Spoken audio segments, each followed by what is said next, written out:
Pinter ini. Iya, ini jenenge bonde, Pak. Ini yang dikatakan Ibu Ketum, bonde ini cedeknya ini. Jadi dia aku krungu jantung ini. Ayo Pak. Terima kasih Ibu Risma sudah berkenan. Kenalkan, nama saya Tatang, Ketua PAJ Kalibaru. Bu, berkenan ya. Ya. Bu, kebetulan saya di Kalibaru salah satu pegiat kopi. Dan kemarin Bu Ibu sudah mengadakan festival kopi di Kalibaru, terima kasih banyak. Untuk kopi di Kalibaru Bu, perlu diketahui bahwasanya ada 21.000 hektar. Itu tanaman kopi di Kecamatan Kalibaru. Memang kalau sudah ada di meja, kopi itu enak. Kalau di pohon, kudu dijemur di kulit dicek. Prosesnya, Bu. Oke. Kebetulan di Kalibaru itu sering hujan. Terus cara penjemurannya masih manual. Jadi alat mengering Alat sama mengering. untuk mengupas. Betul. Ya tahu aku soalnya sudah pernah kerjakan. Soalnya aku kerjakan di Gayung sama case-nya. Jadi gini Pak, Bapak Ibu sekalian, kalau kita jual, ya saya bukan melarang untuk ekspor.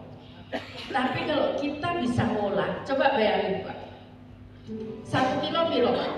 Sekarang 1 kilo di harga di petani 72.000. Coba Pak.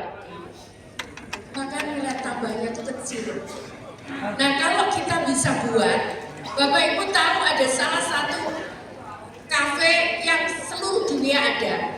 Di sini juga ada pasti. Itu tuh saya pernah ke museumnya.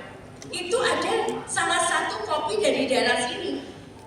Nah karena itu, kalau itu kita olah menjadi untuk kafe kopi, kafe itu, maka rangkaiannya itu akan panjang.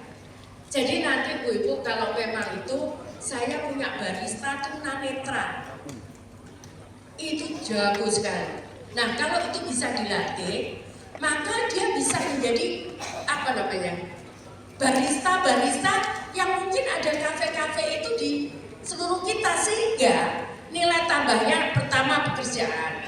Tidak mungkin kita bisa merubah ini tanpa kita ekonomi kita lebih baik. Satu-satunya cara untuk kita bisa hidup lebih baik adalah bagaimana kesejahteraan kita lebih baik. Betul? Nah karena itu nanti kita belajar bersama. Saya pun kalau saya nggak ngerti, saya selalu gandeng perguruan tinggi. Jadi kalau misalkan saya nangani di daerah NTT, itu dulunya kering rontak, katanya nggak ada air. Setelah kita cari dengan alat, dengan teknologi, ketemu air. Begitu ketemu air, sekarang setiap hari desa itu setiap hari menghasilkan 40 juta. Jadi karena itu, jadi ini bahkan saya nyaring air laut untuk jadi air tawar. Jadi Bapak Ibu sekalian bisa. Sekarang ini semua mungkin, tidak ada yang tidak mungkin bagi Tuhan. Saya selalu percaya bahwa dimanapun di situ ada manusia, maka Tuhan Allah kita menciptakan makanan untuk kita. Jadi itu, ya Pak ya. Nanti saya akan bantu, ya. Saya akan bantu. Saya usahakan sebelum, meskipun saya enggak, karena ini sebelumnya tugas saya Pak dulu zaman. Kalau saya belum tahu gini karena saya nangani luar Jawa. Bapak Ibu kalau tahu di Papua, orang tidak makan 3 hari itu biasa. Jadi berat Bapak Ibu sekalian, makanya saya konsentrasi di daerah itu supaya mereka lapar. Itu Pak, nanti saya bantu. Masalahnya itu kan pengeringan sama pengupasan kan. Oke, ya. Oke, terima kasih. Saya di perbatasan itu mereka punya lahan. Saya pakai untuk, saya minta sedikit. Ada yang di Papua, perbatasan Papua Nugini itu kita bantu sekolah sama untuk UKM. Nah nanti mungkin kita minta ruang sedikit untuk mereka, kita bisa jualan di sana. Nah masalah-masalah itu, bene nggak program yang aneh-aneh gitu.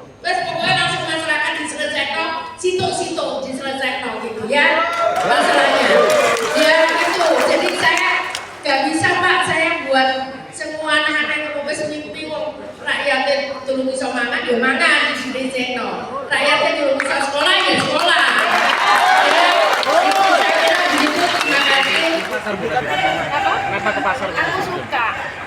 Jadi teman-teman mungkin nggak tahu aku jadi menteri, aku suka naik pulang turun terus naik bajai.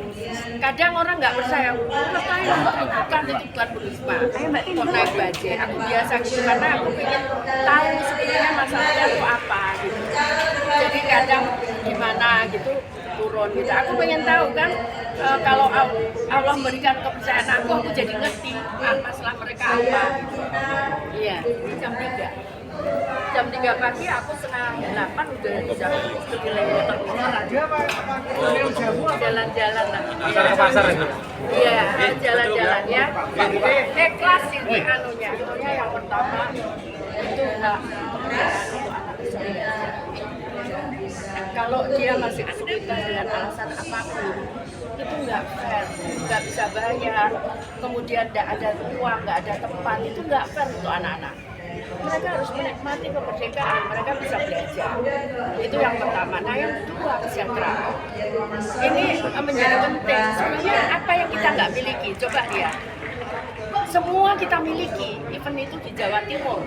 Emas ada, kemudian gas ada, semua ada, kekayaan laut melimpah ruah. Tapi memang kita bukan hanya harus cerdas mengelola, tapi bagaimana itu bisa sampai netes ke bawah ini loh.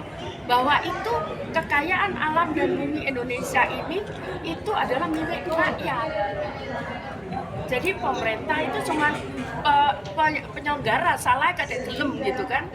Tapi sebetulnya itu haknya masuk rakyat gitu. Itu.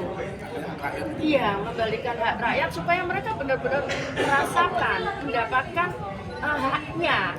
Ya kan, itu hak mereka gitu loh. Iya.